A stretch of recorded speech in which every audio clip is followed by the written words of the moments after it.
Hello loves, and welcome back to this month's reading for August 2023. This is going to be for the sign Aries, and I definitely recommend checking these out for your rising and your sun sign, since they are general readings. That way you can kind of take what resonates and leave what doesn't for yourself. So as always, if you enjoy my channel, be sure to hit that like button, comment below, share, or subscribe. It really means a lot and helps me to grow my channel. Otherwise, let's get right into it and see what we have up for Aries this month. We do have quite a few planets retrograde still going on through this month, and the Venus retrograde is going to be our big hitter that ends on September 3rd. So a lot of reassessing, reevaluating relationships, our love, our self-esteem, all that good stuff. Let's see what the planets and spirits have for us. All right, Aries, what guidance do we need? The shuffle just totally blew my candle out. What messages do we have for Aries this month ahead? What do our Aries babies need? Okay. Let's see what we got going on.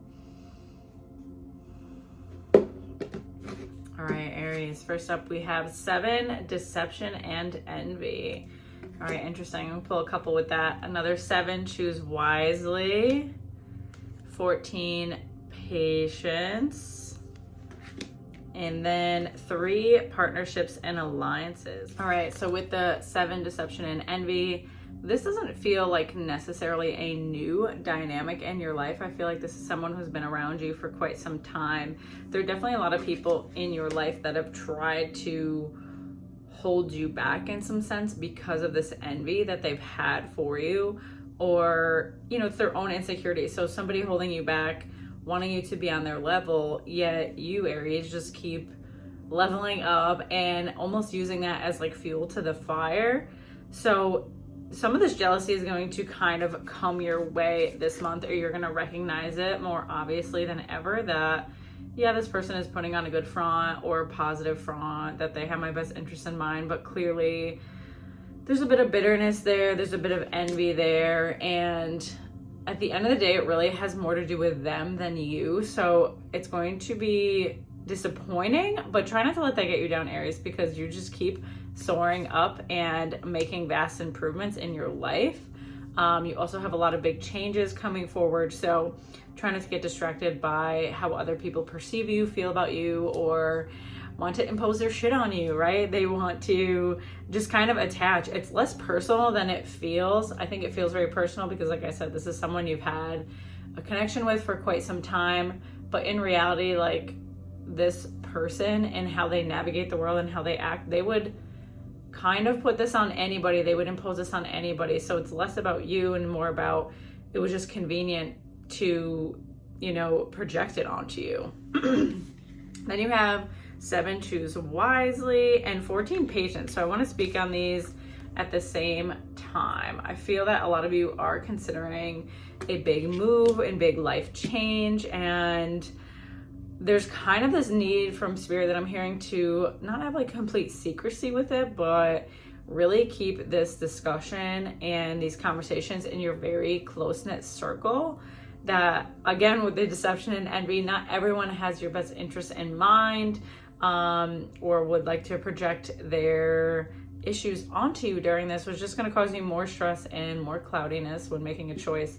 So make sure that you are kind of having a level of secrecy with this and sorting it out with yourself or with like your very, very, very close-knit, trusted few people, so that it doesn't muddy it up, because at the end of the day, you are the only one who has to live with the decisions that you make. So let's make sure that we're not clouding them too much.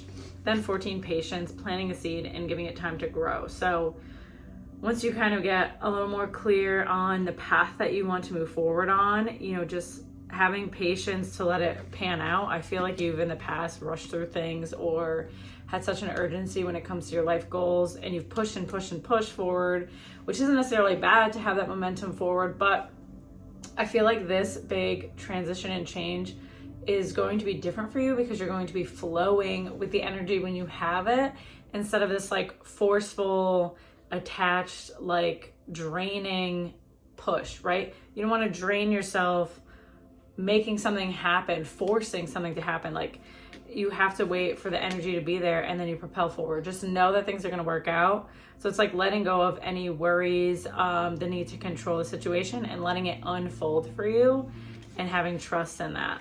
Then you have 3 partnerships and alliances. So I do see you getting a lot of support by people in your corner. I feel like I'm getting stuff around work too. So maybe you're collaborating with others in work, finding other colleagues to connect with on a deeper level. Either way, you are nurturing these work and career relationships more than you have before, and just feeling really supported in that area. Maybe you haven't felt supported by other relationships in your life, but recognizing that the spirit and the universe in some way has delivered people to you that are going to be supportive regardless of what you've had in the past. Then 1 base chakra. So our foundation being tested. Like I said, I see a big change for you. So there's a lot of stuff around family coming up. There's a lot of stuff around, you know, am I in the right place? Do I need to move forward? Do I need to move on? So there's going to be old wounding triggered here. And that's really just to help clear more space for you to get through this transition more smoothly and more effortlessly. So the mother wound is coming up for me with this one. If you're having some old triggers come up, some old wounding, feeling really heavy, like, oh, why am I thinking about this? Why is this coming up for me? Just know that that is a part of your healing. Sometimes it feels worse before it feels better. These things have to come forward for us. So I'm going to see what else we have. Excuse me, I don't know why my throat is going crazy today. We have 6 memories of love. Okay, beautiful card. So feeling nostalgic, looking back. This comes with the wounding. Like, you're going to be looking back at old triggers and old family patterns, frustrated, and then also thinking of the fond memories in between. So with this, I'm getting from spirit that you're also going to be recalling things that you've forgotten about, and not necessarily an overwhelming or like just trauma coming back to the surface, but old memories that were good too, like that you just haven't thought about or haven't had to recall for any reason. So it's interesting, almost doing like an inventory of the past as you step into this new future Aries. So a lot of different things coming up and coming forward for you. Try to allow yourself to not cling to control and let yourself flow through all of these changes, so it goes a little bit more smoothly and a little less stressful on yourself. But yeah, I hope that that helps you this Venus retrograde and this month ahead for August, and can give you some clarity on what's to come. As always, if you enjoy my channel, be sure to hit that like button, comment below, share, or subscribe, and I will see you next time. Take care.